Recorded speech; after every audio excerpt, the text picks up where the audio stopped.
woote daje bi tey fii ci Thiès ndax ñun ay doomu Thiès lañu dëkk Thiès àndoon joxe woon suñu récépissé ba coalition bi ñuy wax ànd siggil Thiès mën a taxaw ñu daal di dem élection. donc ba ñu ñëwee tamit def li ñu war a def Ablaye Dièye ñun ñoo tax effectivement donc visa les citoyens moo tax effectivement donc coalition bi mën a taxaw ndax ñoo joxe suñu récépissé donc ñu waxtaan am lu ñu waxtaanee am lu ñu dox ba mu sotti. ba mu sottee donc ci la ñu waxtaan man ak moom donc man ma doon mandataire bi pour effectivement donc mën a dox affaire caution bi mu bëggoon a teg xaalis bi sama loxo ma ne ko déedéet def ko chèque certifié ndax ñun suñu parti dafay dem élection te dañu bokkaat beneen coalition boo xam dañuy dem élection te loolu lépp man maa ko war a chargé wu.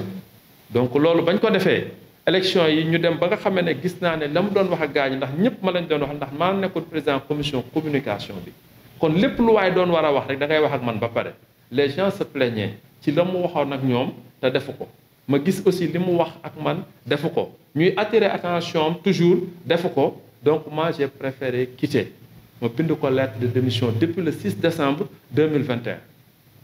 donc janvier laa def suma le 6 décembre 2022 laa def sama conférence de presse pour dire que j'ai quitté Ablaye Dièye à la suite d'une lettre que je lui ai adressée depuis le 6 décembre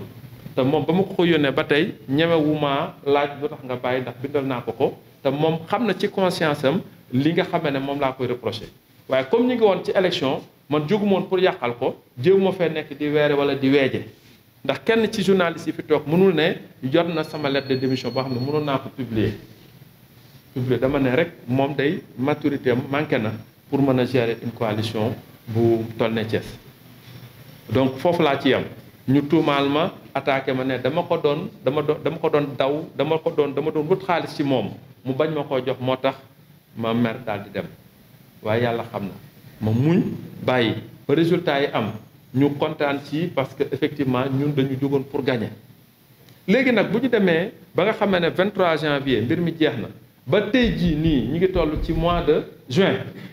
sañu ma laaj li mu ne moom mooy xaalisam c'est parce que xam na ne bu ko moomoon ba ñu paree rek la ma naan jox ma sama xaalis bu doon moom moo ko moom amul kenn kuy liggéey 15 millions jox ko nit ne ko doxal ma lii mu pare delloo la ko nga seetaan kon ne mu dem ak sa xaalis warutoo mën a nekk. waaw non ni mu demee mooy ñun dafa am loo xam ne daf ko doon dox ñu ànd di ko waxtaan ñu ko lijjanti ba xaalis ba sotti ba mu sottee kon dañoo ànd dox ko ndax bu dul woon suñu récépissé. bu doon suñu récépissé ndax Ablaye Dièye nee nañ dafa yore xaalis bu bëri alhamdulilah yàlla na ko yàlla yokkal yaa ngi déglu kon moom xaalisam mënoon na ko may mu def li mu bëgg a def. xam nga dañu nekk ci wàllu yoon moom mu jaay doole ndax ñun ñi ngi dëkk Thiès donc parti bi coalition présenté wu Thiès kon bu ñu amee bu dee contentieux dafa am moom Thiès la ñu waroon waxee mooy fii gendarmerie bu Thiès wala police bu Thiès. waaye gis nañu ne ku ñuy wax Bassey tamit nga xam ne ci leader yi la bokkoon yóbbu na ko fi gendarmerie. bu aan mu jógee foofu ñu tëj Bassey après Bassey génn na la leen jotale man xaw ma ko waaye ku ne dégg na affaire 200 millions man du ma ci sore ndax xaw ma nu mu tëddee kon man it bu fekkee ne nee na dafa am ak man problème te man yëguma ko woon yaa ngi mu yóbbuwaat ma ca même gendarmerie ba ma ñëw foofu commandant brigade bi ne ma yaa jël xaalisu jàmbur man ko da ngay laaj ni mu demee ndax du xaalisu jàmbur bu doon xaalisu jàmbur man du ma ci tëdd ndax ku ma xam man 84 ba tey may jiite kenn mësumaa woo gendarmerie kenn mësumaa boole ci ay affaire xaalis moom bu moomoon xaalis bi ba élection yi jeexee lay ñëw laaj ma xaalisam bu ma bañee kon moom mu am leneen nu mu def mais c'est parce que kii nga xame ne moom mooy Ousmane Diop moo joxe 3 millions nekkoon tête de liste nord dépensé ci campagne bi presque plus de 40 millions kii di docteur Sarr versé 3 millions ci cotisation caution bi ba pare dépensé plus de 40 millions moom it ñu gëmloo nit ñi ne Ablaye Dièye moo financé nit ñi moo loolu amul. docteur Sarr mii tête de liste ouest mën na ko certifier ndax wax na ko ci déclaration am de témoignage ci gendarmerie ba Ousmane Diop wax na ko ñooñu nag bu ñu taxawee ne ñoom seen xaalis dañ koo soxla ndax ñoo ko ñàkk donc ñu ñëw topp ma ci expliquer ma démontrer ma wan ma seen i preuve que ñoom effectivement ñoo joxoon seen xaalis kii man ko man day xalaat mosuma dégg na joxe ngeen xaalis doon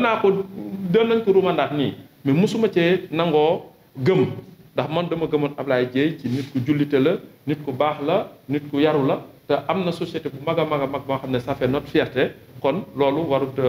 a mën a nekk buñ la ban bu fekkee ne may mandataire bi may légataire bi ma gis man ku ma xam depuis boobu ba tey mouvement élève mouvement étudiant ak foo mës a jaar dama mës a xeex injustice nit ki bu ma wóoree ne dafa ñàkk xaalisam yaa ngi déglu mu wan ma preuve décharge à telle date tel kii la ñu laa jox sama xaalis ku ñuy wax Ahmed Mbaye mu encaissé leen ñoom ñëpp te loolu mosuñu ko déclaré te këyit a ngi nii man may mandataire ndax ñoom moom Ablaye Dieng bu dee am na xaalis mënoon na leen remboursé ba pare des ak man bu dee moom xaalisam ñooñ topp nañ ko ba sonn loolu ñu ko ñooñ topp nañ ma lu mat weer ma daal di accepté ne kat nit kii sonn entreprise am la yore kii pharmacien am la yore kële mi ngi daan dooleem bitim réew kon 3 millions du lu tuuti lu ñuy for kon vraiment naa leen ko delloo ndax am naa waxee ba pare ma leeral ñoom ñu jàpp toujours ci ne man xaalisu Ablaye Dieng laa jël man ne leen du xaalisam te du xaalisam bu doon xaalisam dina ma ko laaj bu yàgg du xaalisam ndax la ñu waxtaanee ñun ak moom mooy gentleman agreement mooy gor ak gor dañu tënk fas